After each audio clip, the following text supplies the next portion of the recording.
Today we are going to learn about the poem A Poem for Mother by Robin S. Ngangom. Well, there is a little bit of controversy in the pronunciation of Ngangom. In North American English it is pronounced as Ngangom, and in British pronunciation it is pronounced as Ngangom. Whatever it may be, A Poem for Mother is written by Robin S. Ngangom, and this is the person, Robin S. Ngangom, delivering a speech about his own poems written in Manipuri language. A brief introduction about this man we can get from anywhere. We have the resources, specifically internet. So let us go through a bit about this introductory part about this persona. It is written here: Robin S. Ngangom, born 1959, a bilingual poet and translator who writes in English and Manipuri, was born in Imphal, the forgotten theatre of World War II, Manipur. He studied literature in Shillong's St. Edmund's College and the Northeastern Hill University, where he currently teaches. His three books of poetry are Words and the Silence, Time's Crossroads, and The Desire of Roots. His poems have appeared in magazines and journals like The New Statesman, Verse, The Literary Review, Planet, The Welsh Internationalist, Kunapipi, Kavyabharati, and Chandrabhaga. Anthology appearances include an anthology of New Indian English Poetry, Rupa publication, Khasiya in Gwalior, Alun Books, Wales, Confronting Love, Penguin publication, Where the Sun Rises When Shadows Fall, The Northeast, The Other Side of Terror, an anthology of writings on terrorism in South Asia. These My Words, the Penguin Book of Indian Poetry, Penguin India, the HarperCollins Book of English Poetry. He co-edited Dancing Earth, an anthology of poetry from the Northeast. Recipient of the Udaya Bharati National Award for Poetry and the Katha Translation Prize. Ngangom says that he is a historically forgotten, politically overlooked poet from the nook of a third world country who believes that poetry cannot do without love. I just want you to look at the last line of this whole paragraph, that he believes that poetry cannot do without love. Now, in the same poem that we are going to read today, A Poem for Mother, indeed is a love poem, but this love not a direct love to motherland, what Sarojini Naidu did in her poems. Rather, it is the love expressed to her own mother, Palem Apokpi. The language of the poem is very simple, and significantly, he has a collection of his poems. Now, there are certain poems written by Ngangom. The 15th August 2008, Northeast India, this is one. Second is After Jashne Azadi. Second, Body, Flight, Funerals and Marriages, Hill, Houses, After Kabafi. These are several of his important poems in which we have the idea about his political career and politics in Manipur specifically. And particularly this poem, Hill, we will be referring back to this poem when we will be reading the same poem, A Poem for Mother, because there is a close reference or resemblance of this poem with that one, and where exactly we will try to understand. If we are talking about this poem, A Poem for Mother, this is not so much politically influenced. However, there are factors, references also, which include a certain amount of theoretical perspectives and overview. But this poem particularly, unlike his another poem, this one, The Strange Affair of Robin S. Ngangom, the poem is not that politically influenced. However, in this short critical essay by Champa Chetri, historicizing Manipur's social and political issues through the poetry of Robin S. Ngangom, so you can have a good glimpse of the political issues of that time, and how Robin S. Ngangom is interested in that politics, and how he is fighting or he had already fought for the his own motherland, that Manipur. Now, if you look very closely in this paragraph, you can have this little idea. In northeastern part of India, there are several emerging poets who are representing the current issues of their states. Robin Ngangom, who hails from Manipur, is one among them who writes about the situation of his homeland. He is a witness to the conflicts, and thus he presents the issues as it is. At present, he is currently serving the Department of English, Northeastern Hill University. He has a number of works of his credit, which mostly represents the affairs and events of his time. So naturally, we can expect that more we will study about his poems and his poems, more we will understand the relevance of his poems to the Manipur and the state affairs. Now, few lines after, if you read, due to several issues such as Armed Force Special Power Act, insurgency, ethnic tension, Manipur has seen various forms of conflicts in the recent years. The last few decades have seen thousands of people being killed and displaced in various ethnic conflicts. Thus, the poets emerging from the region writes about their individual experiences, and in that case, Robin S. Ngangom is not an exception of that. Most of his poems voice against those democratic ideas. But as we are referring back to the poem presently our concern, a poem for mother is not that idealistically associated with the political issues. Rather, it is a devotional poem, a devotion by a son to his mother, the ultimate worker of the family, the fighter for the family. And this poem basically gives a tribute to his mother. But if you can clearly objectify, if you can clearly look at the lines of the poem, still you have the idea of the poet's most basic intention to let us know about the validity and credibility of a mother in the family. So without wasting time, let us go through the poem line by line so that we can understand the meaning of the poem in detail. The first line starts with the name of the mother, Palem Apokpi. So there is a little bit of disturbance in the utterance of those names because it's not like us so simple. It is their tradition to name them in that way, so we have to understand that feeling. Now, Palem Apokpi, mother who gave birth to me. A very simple line. So who or what is the name of his mother? It's Palem Apokpi. Now let me show you a very popular image that is readily available in internet, and a picture of Robin S. Ngangom with his mother. In fact, these lines of the poem, or the very basic first line of the poem, never indicates the aroma of the rest of his poems, which is very much politically imbued. As I referred back to that same essay of Champa Chetri in historicizing Manipur's social and political issues through his poetry. Now, if you follow here, his poetry itself is enough evidence of his personal experiences. Now, this personal experience you can find even in the present text. However, these personal experiences do not mean at all the personal experiences related to his mother and his family. Rather, These are occurrences in the region. His own personal experience of witnessing a number of events led him to represent all of it in his poetry. His intense love and concern for his place and people made him look for the possible solution through his poetry. But still, the poet seems to have answered to the question of why people have turned against each other. No.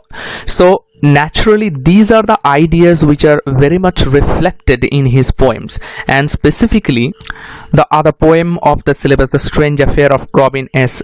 Ngangom, where he presents the scenario of the region during blockades. So it is evident that his idea was to share the very daily activities.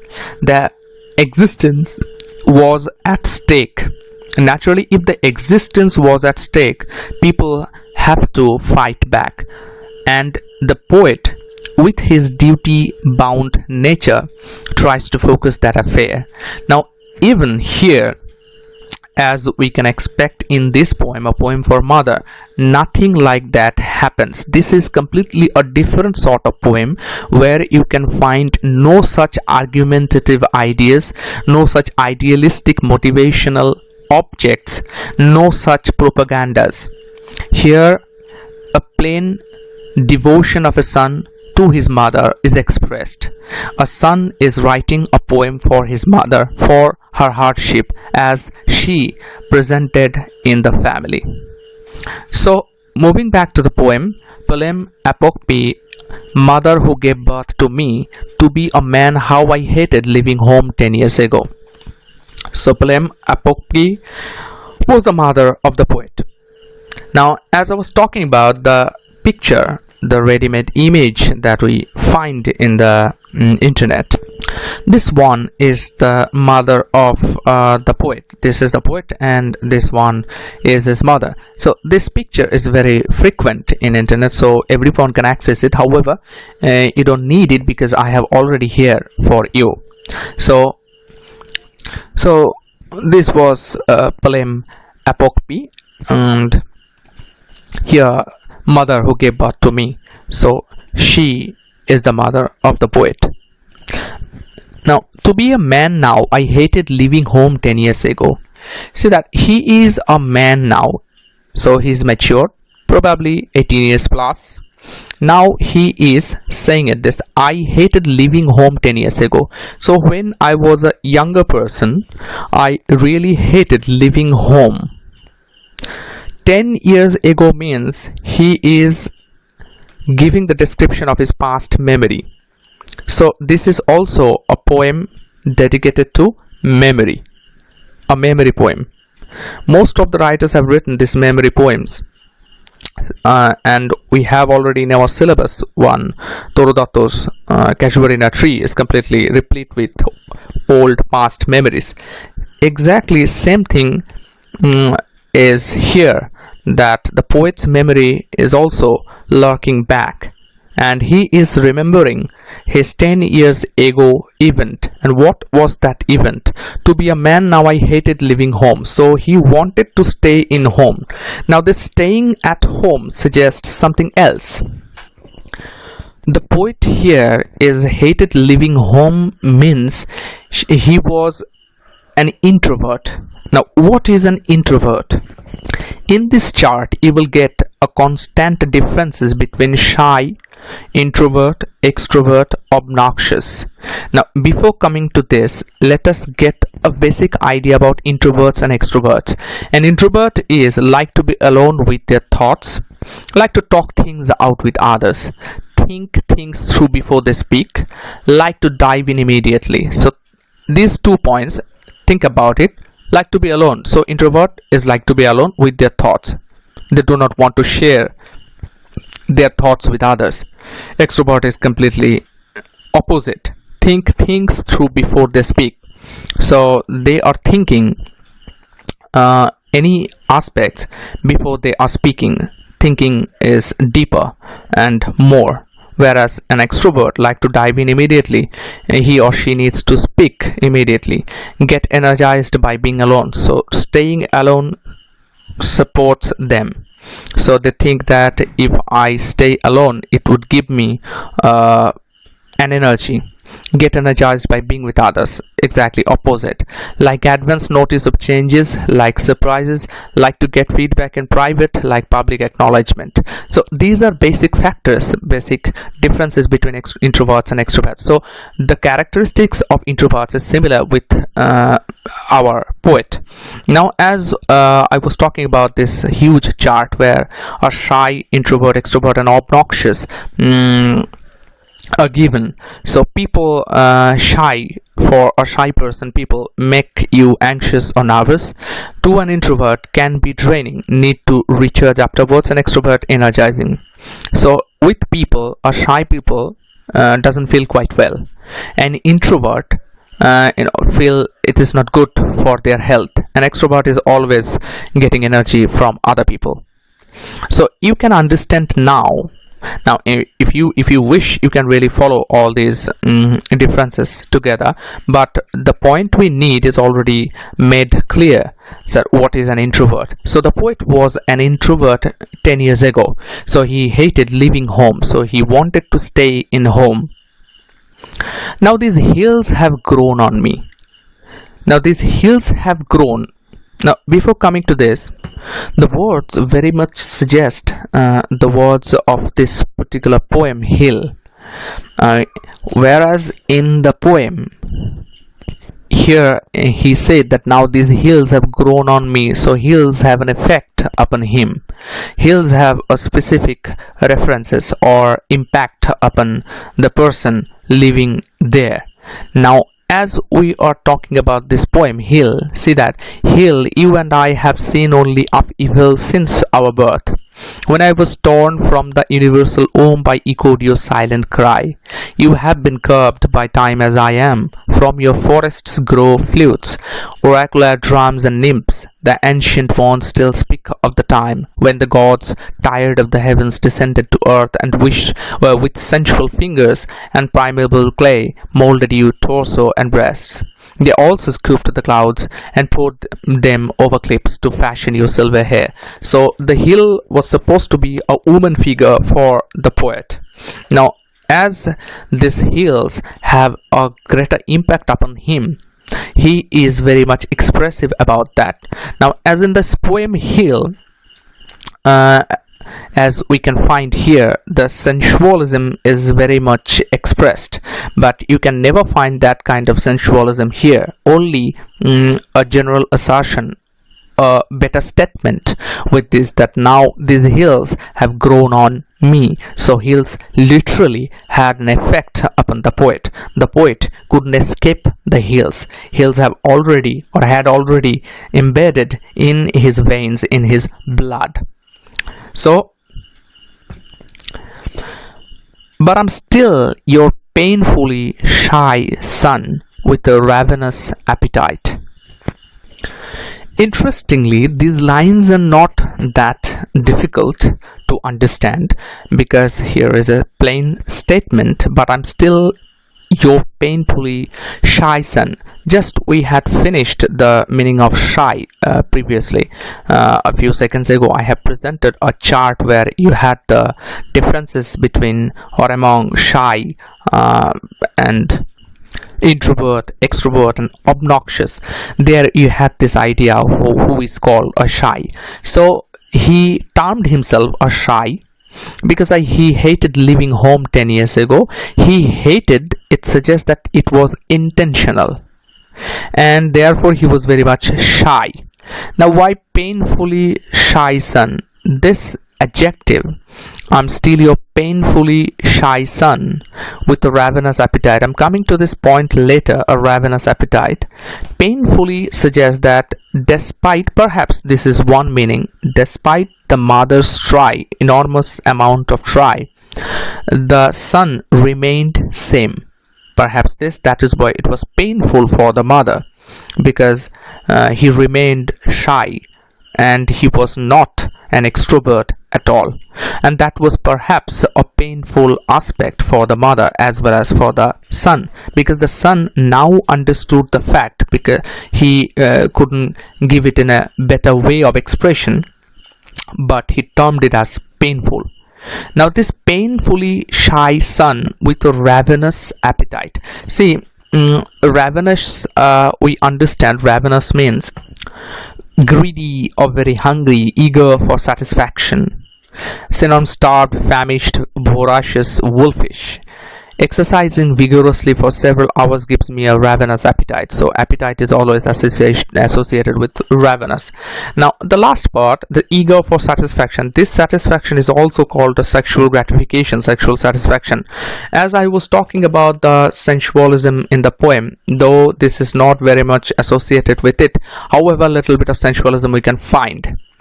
Now this ravenous appetite is termed in both senses, because in the latter lines we will find the meaning, but presently let us get a bit notion about the ravenous, this word more.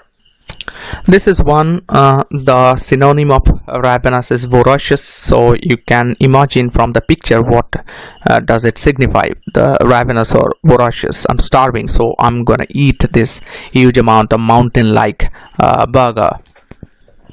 This is another picture where you can understand that at times the greed of some can never be satisfied. Simply speaking, voracious or greedy, so all time he needs the food, or the person needs the food. And so appetite, we understand that it is the hunger, because the person remains always hungry. Now I'm still your painfully shy son with a ravenous appetite. Now there is a strange antithesis, because if you are painfully shy, your ravenous appetite will never be expressed publicly or even to your mother, because shyness always suggests that you are an introvert. Because the lesson of introversion, as this picture suggests, that the person from outside says hi, and this boy from the inside is saying, who are you and why are you talking to me? So I have no intention to talk to you. If this is the personality that the poet is possessing, Ngangom is possessing that kind of personality, so he is painfully shy, and this logic is very clear. But the logic of ravenous appetite is not clear, because ravenous appetite is going against this theory of painfully shy son. So if you are really painfully shy, you should not express your ravenous appetite to the others, but you are doing it. That's why there is an antithetical way of expression. However, moving to the next line, the boy who lost many teeth after emptying your larder.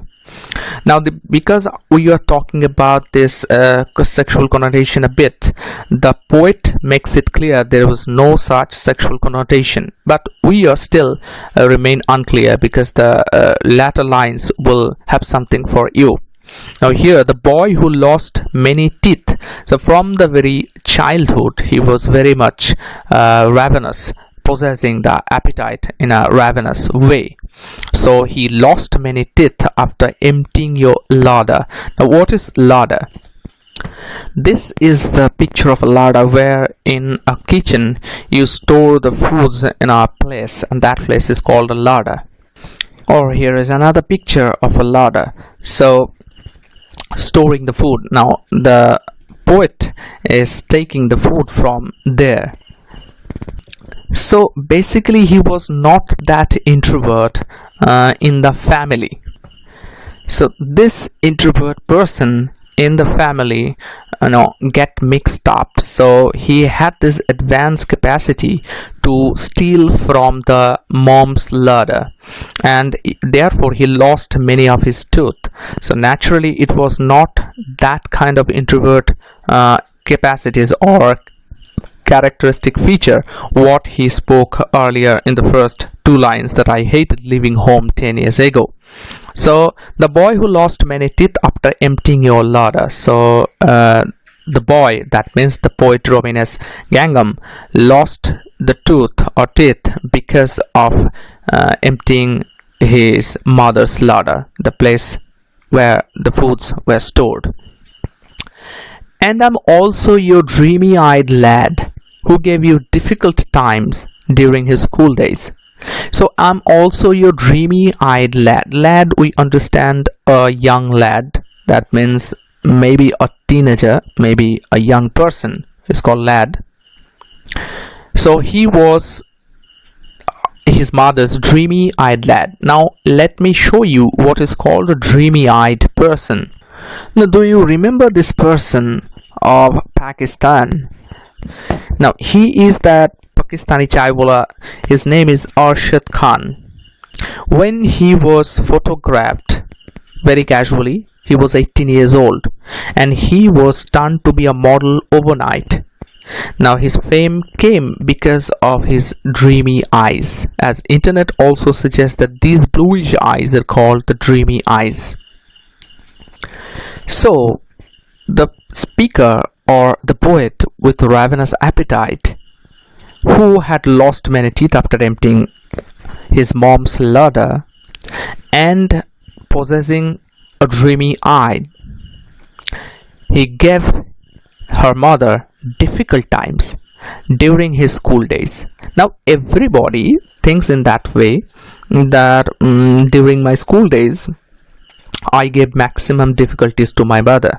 My mother couldn't handle me that nice, and naturally I was so stubborn and mischievous. My mother felt very anxious about me. So same idea happened with the poet who gave you difficult times during his school days. And how was he giving the difficult times during his school days?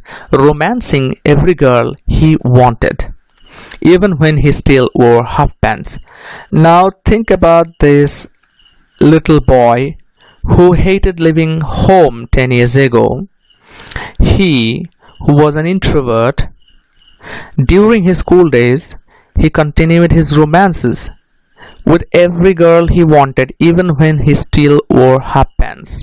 As I was talking about this sensualism presented in Ngangom's poems, this ravenous appetite, however, is slightly associated with this.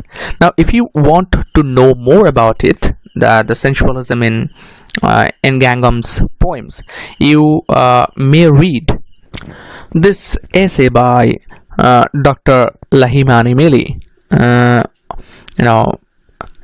He was a renowned professor. Lahimani Mili was a renowned professor of Department of English in Pondicherry University, and this essay called "The World of Sensualism in Robinus Ngangom's The Desire of Roots." So here you can get the references. Even there are certain poems mentioned in the poem, even with the lines. Those are Blake's lines. So clitoris is expressed. So this kind of sensualism is presented in Summer. One of the renowned poem is Summer, in Ngangom's famous poem Summer. Don't mind somehow my pronunciation about Ngangom's or Ngangom's. It doesn't matter. Just focus on the points that I'm giving to you. So if you really wish to know more about the sensualism, you can go through this, because you have certain elements here. Now as for the poem, here is this ravenous appetite is slightly associated. I was talking about this fewer lines of the first stanza maybe. During his school days, romancing every girl he wanted, even when he still wore half pants. So even he was not mature enough.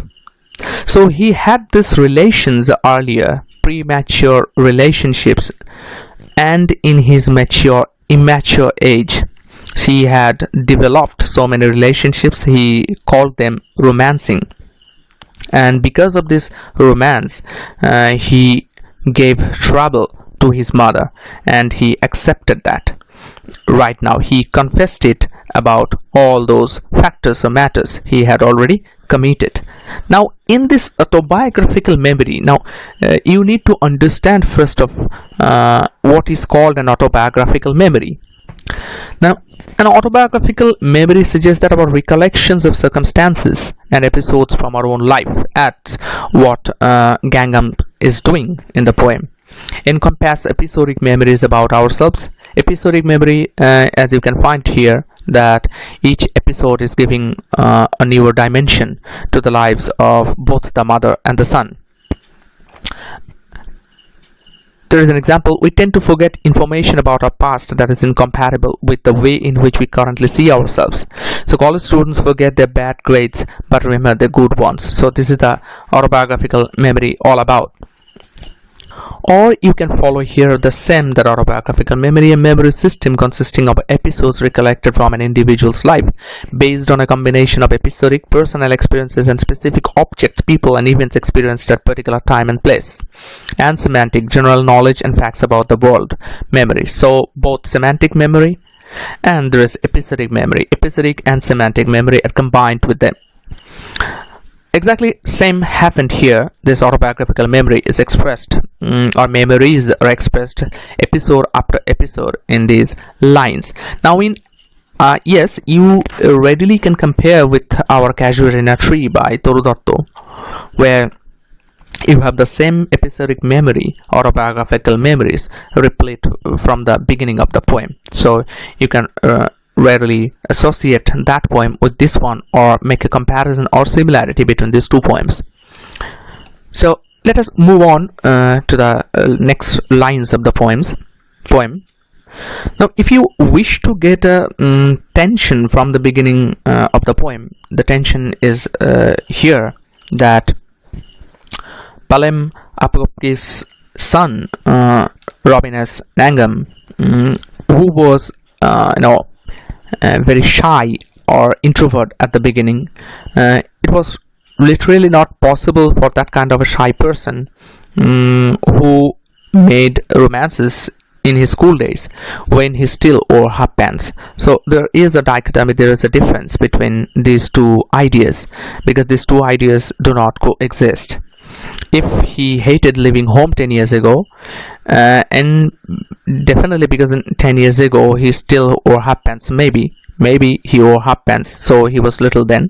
Now at the same time, if he hated to leave home, he couldn't make romance with every girl he wanted, and it was another impossible idea, because a shy or introvert person cannot go with every person because he wanted to remain alone.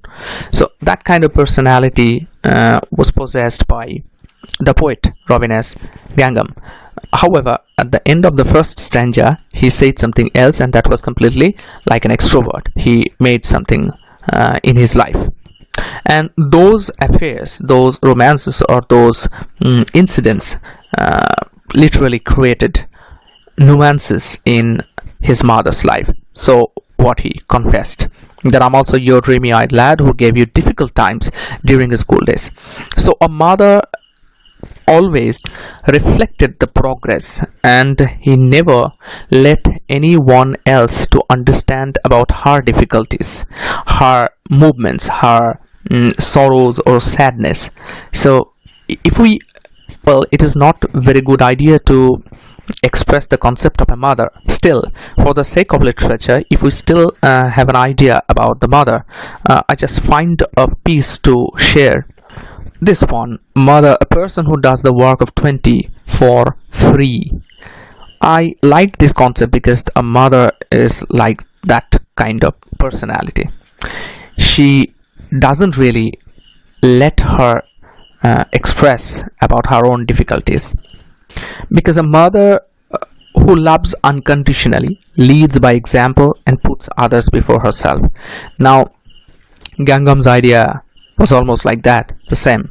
He's romancing every girl because he gave difficult times to his mother. Now moving on to the next stanza. You told your children that money and time do not grow on trees. This is a very simple line, and we all know about the meaning of the line, that money and time do not grow on trees. And even we have heard this phrase many times. However, if we want to go deeper into the meaning of the simple line, money and time do not grow on trees, it means something else. So you told your children, now because it's children, so Ngangom was not the only one, because children is a plural one, plural noun. So children, if it is plural, then Ngangom was not a single child of her mother, Palem Apokki. So you told your children that money and time do not grow on trees. Now let us know about this concept, money and time do not grow on trees. What does it signify? You need to follow this little piece here. Now money and trees, see, let us read again. Money and time do not grow on trees, and here we have the reference. This means that money is something that must be earned and that is not easy to acquire it. It often means that you should be careful how much you spend, because money is not an infinite resource. So it is very clear that money is not available so easily, so you have to be careful while spending it. Now with enough water and sunshine, a tree will grow strong roots to further sustain its growth, taking nutrients from the soil and needing no more help from a human to continue living. When a tree has matured, it will start to produce fruit, which can be gathered and enjoyed for free. Therefore, for very little personal effort, humans can enjoy the continuous offerings of fruit from a tree. On the other hand, money is not nearly as easy to obtain. You can't just walk up to a tree and gather cash from it like you would fruit. Money requires considerable effort to earn, and some people, especially children, may not always understand that. This idiom became widely used more than 100 years ago, emerging in writings near the end of 1800s. For example, the Statesville Landmark newspaper from 1891 reads, "Money doesn't grow on trees here yet." So the basic idea that we gather from this piece is, so it suggests that plant your money tree with systematic investment plan. However, this is a little bit of diversion. We move to the poem again. So money and time do not grow on trees. And do you know that even there is a book on this very title, Money and Time do not grow on trees. So both the money and time are important. Both can be kept securely, but you cannot keep the time always, but you can grow money, and time will be your investment to grow the money. So, and about that book, this is the one. So Neil S. Godfrey's Money Doesn't Grow on Trees, a parent's guide to raising financially responsible children. So an interesting book indeed. If you have an interest, you can read it, but before that, read this poem first. So money and time do not grow on trees, and I could never learn to keep up with them. So it was his failure. It was the son's failure, not only not to listen to his mother's words, but to follow that word order accordingly. So neither he could save money nor he could save time. So I could never learn to keep up with them. Both the subjects, money and time, were not very good with the poet. Now this may be the poet's apraxia, because it was previously learned object, because his mother told them that money and time do not grow on trees, and I could never learn to keep up with them. And it suggests that a disturbance of goal-directed motor behavior characterized by an inability to perform previously learned movements in the absence of weakness or sensory defect. So he admitted that due to his sensory defects, probably it's a sensory defect, because he couldn't keep up, and because there is this line at the beginning that I hated leaving home 10 years ago. So there is indeed a sensory defect, and because of that defect, he couldn't follow what his mother advised to them, specifically him. I could never learn to keep up with them. Now I just remember another poem by another famous person. It's Langston Hughes, an American poet, whose poem Mother to Son is significant in this respect. Let us read few lines first. "Well, son, I shall tell you, life for me ain't been so crystal clear. It's hard tacks in it, and splinters and boards torn up, and places with no carpet on the floor bare, but all the time I've been a climbing on and reaching landings and turning corners and sometimes going in the dark where there ain't been no light. So boy, don't you turn back." This is another pushing you forward kind of poem where a mother is speaking to his son. Now here we have that a son is speaking or delineating something to his mother, and in this poem, Langston Hughes poem, a mother is speaking to her son. And in both the poems are same in this respect that there is struggle, whereas the mother is expressing her struggle to the son in this poem, and here a son is delineating or expressing his ideas, feelings about his mother's struggle. So both the struggle are significant. We will go back to that poem again for a certain reference, but previously here we need to understand something, that it isn't that I have forgotten what you have come to mean to me, though I abandoned much and left so little of myself for others to remember me. So I could never learn to keep up with them. What was that money and time do not grow on trees? This concept, he couldn't keep it up. It isn't that I have forgotten what you have come to mean to me. So it is not that the poet has already forgotten or had already forgotten what you have means the mother have come to mean to me. What was the condition, the situation or the position of his mother to him, because of her so many sacrifices, so many effortless sacrifices and duties. Now let us discuss it again, that it isn't that I have forgotten what you have come to mean to me, though I abandoned much and left so little of myself for others to remember me. So this is another inability to express. So poet committed certain activities step by step, and he is here confessing each one one after another to his mother. And here in the end of the second stanza, at the end, he said that what you have come to mean to me, though I abandoned much and left so little. So I abandoned much. Abandon, you know the meaning. It means empty, left empty because of not being used or lived in anymore. Alone, left alone without being cared for, supported.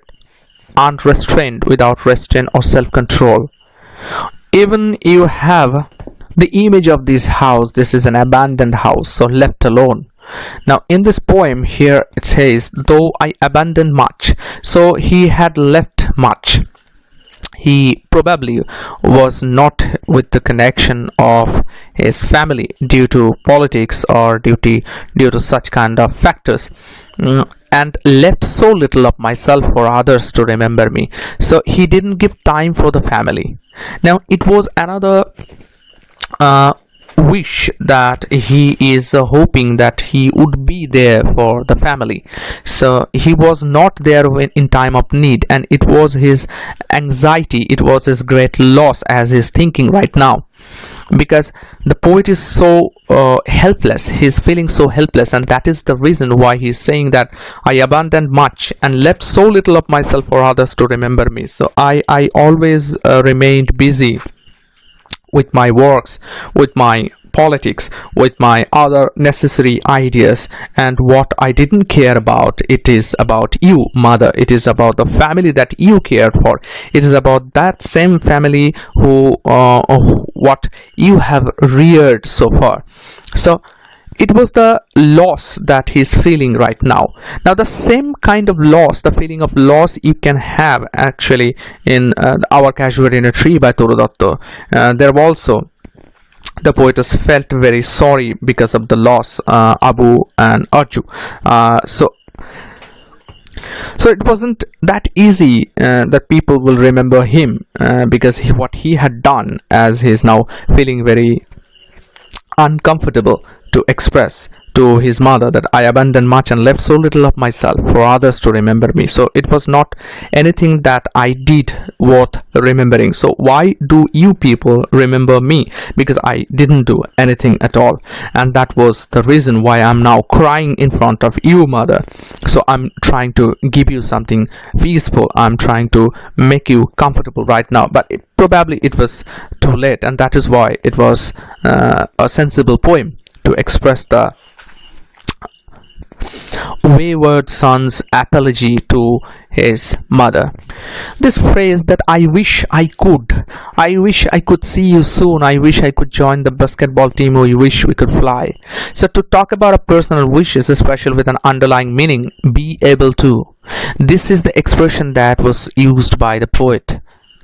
I wish I could be there, mother, to help you when you needed me most, but I wasn't there. So that was the pain, that was the loss, that was the feeling.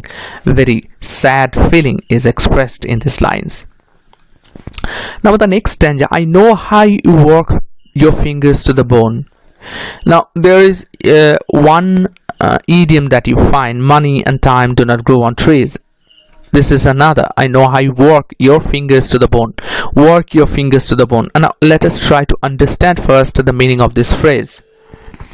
The meaning of this line, that to work extremely hard. She worked her fingers to the bone to provide a home and food for 7 children. So the to work extremely hard, this is the meaning of the line. So now I know how you work your fingers to the bone, as all mothers do. So this line is an universal line. This is not specified to the mother of the poet. This is attributed to all the mothers present in the whole world. So I know how you work your fingers to the bone, as all mothers do. For unmarried sons, aging husband, and liberated daughters-in-law. There is indeed a prank, there is indeed a prick in the lines. So for unmarried sons generally create nuisance again to the mothers, because mothers have a duty to make their sons get married. Aging husband, so husband is aging, so the mother had to keep a very conscious look at every one of the family members. Mother had to keep them safe, so that was her duty. And liberated daughters-in-law, so liberated daughters-in-law, because daughters-in-law in Indian society usually they are all the time pricking the wife. So naturally, because they are liberated, so naturally there are hazards, there were obstacles in the family. So everything you need to cross, everything you need to clear whatever befalls in your way. So that is the reason why he said that I know how you work your fingers to the bone, as all mothers do, for unmarried sons. So you work very hard for the unmarried sons, for the aging husband, and the liberated daughters-in-law. So for everyone you worked hard, and that is why you are a mother, and that is the reason why I'm recalling you again and again. So you are not simply worked very hard for the family, for the members of the family, but you were too worried about us. For a long time your lips couldn't bourgeon on a smile. Lines have furrowed your face, and first signs of snow are on your hair. These are very interesting lines to put the images in it. Now there are several images. The hard toiling of a mother is expressed in these lines. Now simultaneously there is a criticism. I'm coming to the criticism part later. Let us first understand the meaning of the lines. So worried about us, you were too worried, very anxious about us. For a long time your lips couldn't virgin in a smile. So your lips couldn't virgin. What is virgin? Let us first know about this term. Virgin suggests to sprout, bloom, or flourish. So we didn't see, or you didn't smile at all. Your smile was not visible in your face, so your lips couldn't virgin in a smile. Naturally, when it is about a virgin, so there is no flourishing smile in your face, in your lips. So your lips couldn't actually put the sign of a smile. Lines have furrowed your face. Now what is furrow? Furrow suggests that a long line of hollow or a hollow that is formed or cut into the surface of something, especially a line that a farmer digs in the soil with a plow where a crop will be planted. A deep line in the skin of someone's face, especially their forehead, formed by pulling one's eyebrows together due to worry, concentration, etc. Now, if you don't understand this, I am going to show you the two pictures of furrow. The first one is from this, the second one is from this, and then you will understand what is called furrow. This is the first picture of furrow as a long line or hollow that is formed or cut into the surface of something, especially a line that a farmer digs in the soil with a plow where a crop will be planted. So this is where a farmer is going to crop the plant. So this is one kind of furrow. And the second one is, look here, the face, see that exactly. So that a deep line in the skin of someone's face, especially the forehead, formed by pulling one's eyebrows together due to worry, concentration. Now this face is full of furrow. Another picture, let me show you. This is a furrowed forehead. So image of a furrow, a very specific image is used here. So lines have furrowed your face because you worried much about the family, about us. So your concentration was fully and your concentration was fully and automatically about the family. Naturally, there were long furrows in your face, so your face became not a good looking one, a furrowed face. Now let us get the picture of that same picture of Palem Apopki here, and we can see this furrowed face. What he wanted to mean about this face is a furrowed face. So the struggle is very much clear here. Now the image of furrow is also clear here, that lines have furrowed your face and first signs of snow are on here. First signs of snow means the whitish hair, so it is the aging sign, it is the hard toiling sign. So you are always working hard and the signs are very much visible in your hair, in your face, in your very gesture and the structure of your body or figure. So everywhere there is the existence of struggle. Now, as I was talking about Langston Hughes' poem Mother to Son, you see the mother is describing that using the image of crystal stair.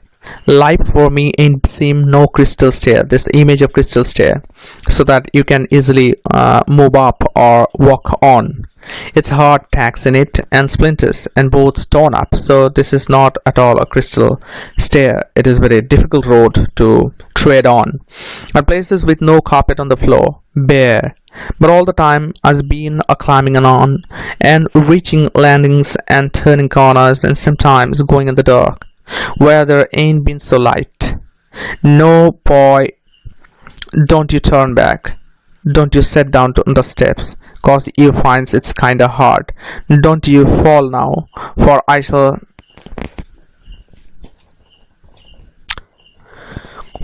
I'll still going, honey, is still climbing, and life for me ain't been no crystals here. So it is the way that I have to trade on, move on.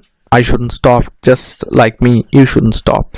So it is also a very enthusiastic poem where the mother is giving the courage to the son. And you see, if you follow this little piece, just as I was talking about this metaphor or staircase. Now, the Mother to Son is a straightforward and politically relevant poem structured in the form of a dramatic monologue spoken by the person of a black mother to her son. The poet uses the staircase metaphor to represent life. The mother to whom life hasn't been kind reminds her son that life is not a crystal stair, rather it's packed through with tacks and splinters. Through this, she wishes to convey him that journey of life more closely resembles a long, trying walk up the dark, decrepit stairways of a tenement than a glide down a crystal stair. So it is not that smooth at all.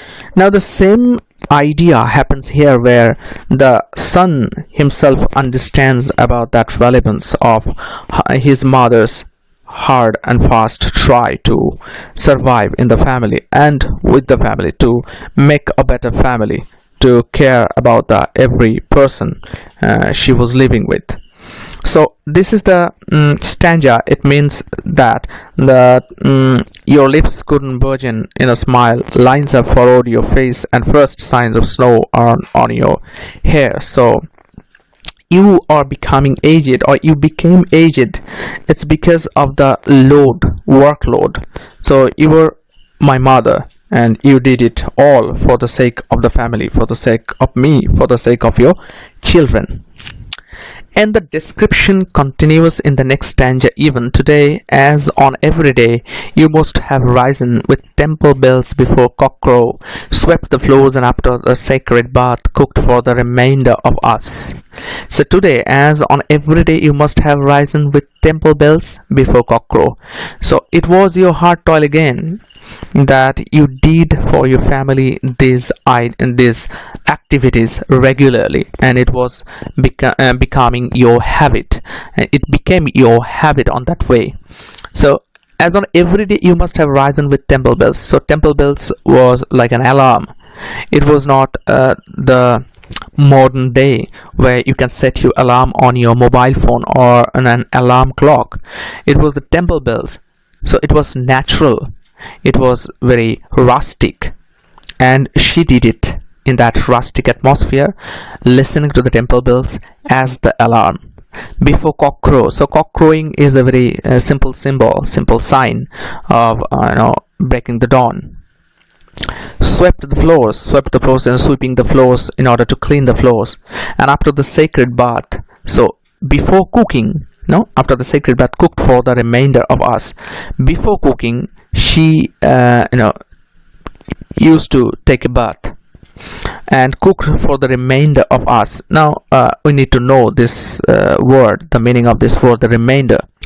Now remainder suggests a part of something that is left over when other parts have been completed, used, or dealt with. Leave a few mushrooms for garnish and slice the remainder. So the left part is called remainder. So what is left, Palem Apopki used to cook. So I can see you returning every dusk from the bazaar, your head laden with baskets. So again the struggle continues. This stanza is completely devoted for the struggle, his mother's struggle.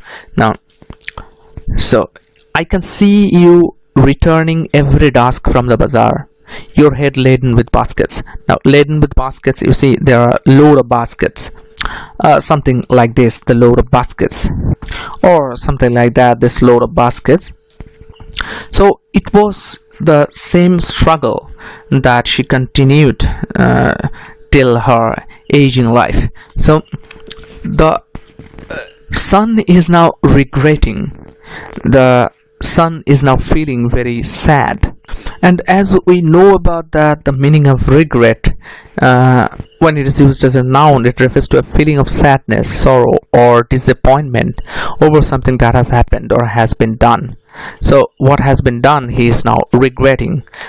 And it was the toil that made her mother specifically very larger than life to him.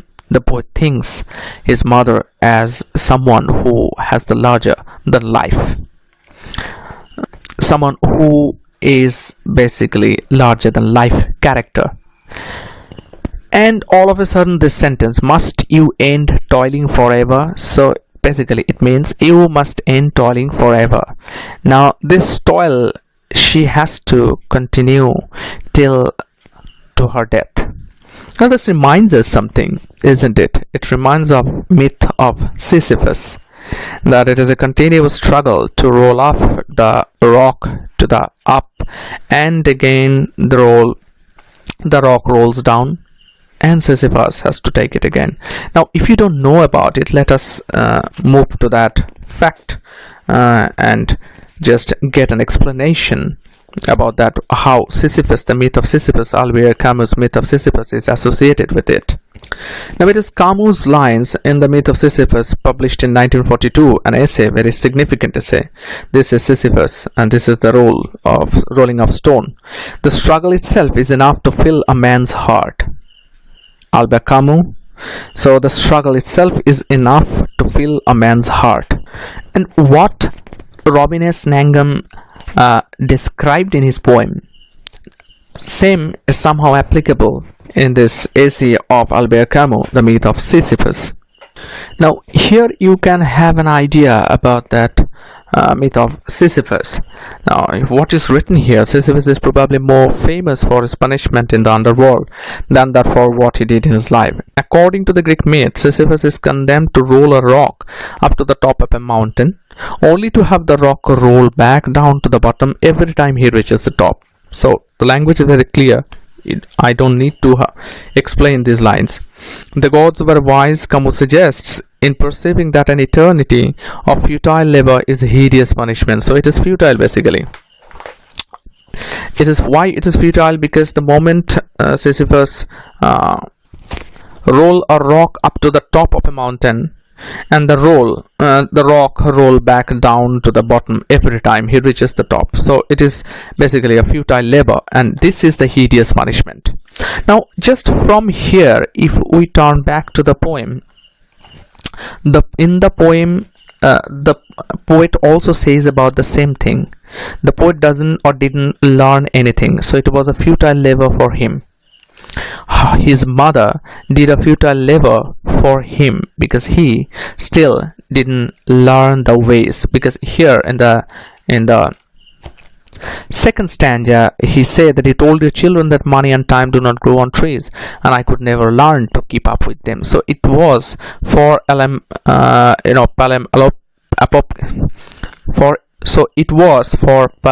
Apopki a futile labor.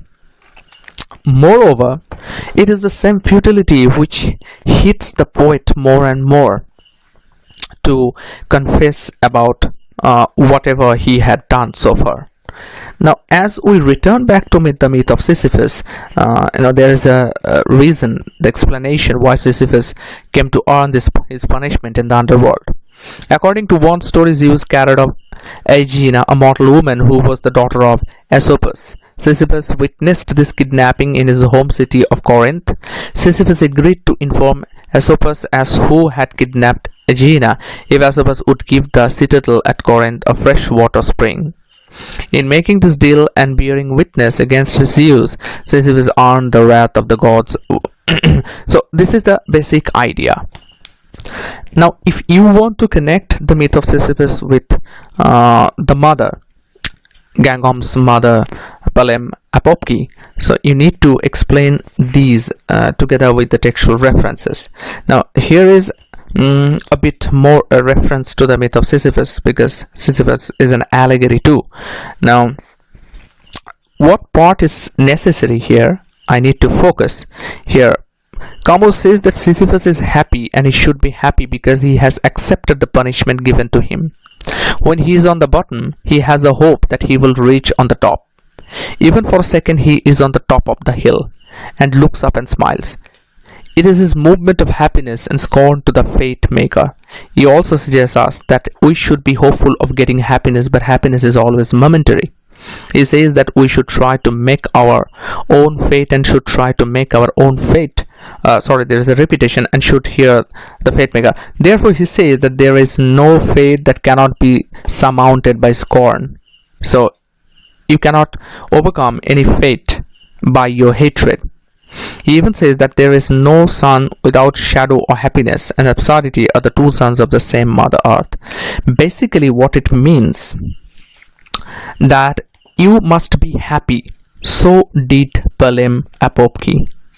Even if it was a continuous toil, like Sisyphus, she accepted her fate.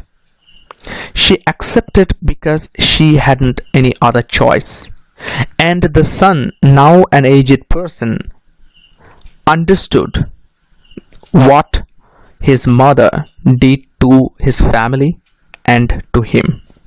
And that is the reason the poet says, must you end toiling forever? So this toil should be end. Now what is toil, by the way? This is the picture from where you can understand the word toiling, meaning work extremely hard or incessantly. Farmers were toiling under the scorching heat, so incessant hard working is called toiling. So this must you end toiling forever, this incessant hard work you should stop. Or like the Sisyphus myth, or like Sisyphus, you should continue this till your end. Now it is the time when the speaker, the poet, asks, sorry, I'm sorry, Palem. This is the deepest significant line, because here the poet finally understood that he should be felt sorry for her, for his mother, because what his mother did to him and to his family is unthinkable, non-ferial. That's why he felt very, very sorry. I'm sorry, Palem. I have inherited nothing of your stable ways or culinary skills. Inherited because he is the son of that same mother, so he had not inherited anything. Now in the inherited traits, either physical characteristics that are passed from parents to their babies or offspring, or should be there a general question, what traits did you inherit from your parents? Now the answer for the poet Robin S. Ngangom is that I have inherited nothing. The significance of this word nothing is here we need to understand also. This nothing suggests the emptiness. King Lear's nothing carries several meanings, but this nothing carries only one meaning, that basically he had not inherited anything, or he had inherited nothing. So in the question raised, what traits did you inherit from your parents, the simple answer was nothing but nothing. So I have inherited nothing, and that is why he is very sorry, because he didn't get anything at all. He didn't learn anything. And what about this nothing from what? I have inherited nothing of your stable ways. Why stable? Because of your stability the family continued. Because of your stability we all gathered in a single place. Because of your stability the maintenance was complete. So your stable ways or culinary skills. Culinary we all know. It's relating to the kitchen or to the art of cookery, used in kitchens as culinary vessel, the culinary art. So related to art of cookery. So here your stable ways or culinary skills, so your cooking styles, your cooking dishes that even I cannot copy. So nothing basically I have inherited so far, neither your stable ways nor your culinary skills. I'm just a wayward son like Robinson Crusoe. I'm not anything meant good for. So forgive me, and that is the regret comes to the end, to the conclusion. He is asking forgiveness. Forgive me for all your dreams of peace during your remnant days. I turned out to be a small man with small dreams, living a small life. So the end turns out to be a little bit of disappointment, where the speaker directly says, forgive me for all your dreams of peace during your remnant days. A remnant suggests the remaining. Here is another word for the remnant, vestige, a trace or remnant of something that is disappearing or no longer exists. The last vestiges of colonialism. Synonyms: remnant, remainder, fragment, relic, echo, indication. So vestige is another word for remnant. So a peace during your remnant days, the last days. I turned out to be a small man. Finally, what you are seeing, what you are noticing, that I am a small man with small dreams, nothing big, living a small life. So I didn't become a big person, a greater person to be called. So I remained a little one, not perhaps made you happy, because I didn't stand my own way on my own way. I didn't become a greater person in that sense. So for all that, mother, I am very, very sorry. And because I have inherited nothing of your stable ways or culinary skills. Nothing of your beautiful traits, nothing of your good qualities I have really and literally inherited, and I therefore become a small man with small dreams, living a small life. Now, in that way, the poet made his mother, universal, larger than life character. So here basically the poem ends. Now still there are certain issues we need to discuss. First of all, the description of the mother reminds us of Simone de Beauvoir's The Second Sex. This is taken from the Wikipedia. You can also find it, but let me point out something. De Beauvoir defines women as the second sex because women are defined in relation to men. She pointed out that Aristotle argued women are female by virtue of a certain lack of qualities, while St. Thomas referred to woman as imperfect man and the incidental being. De Beauvoir asserted that women are as capable of choice as men and thus can choose to elevate themselves, moving beyond the immanence to which they were previously resigned and reaching transcendence, a position in which one takes responsibility for the oneself and the world, where one chooses one's freedom. So Palem actually takes the responsibility for oneself and the world. World is the family. Now because the women are called the second sex, Palem Apopki is also the second sex, and if you follow it quite well throughout the poem, you will never find the mention of Palem Apopki's husband or Robin S. Ngangom's father. So the woman is the sole personality mentioned in the poem. Now naturally, when we refer back to the second sex, we will find again another interesting idea.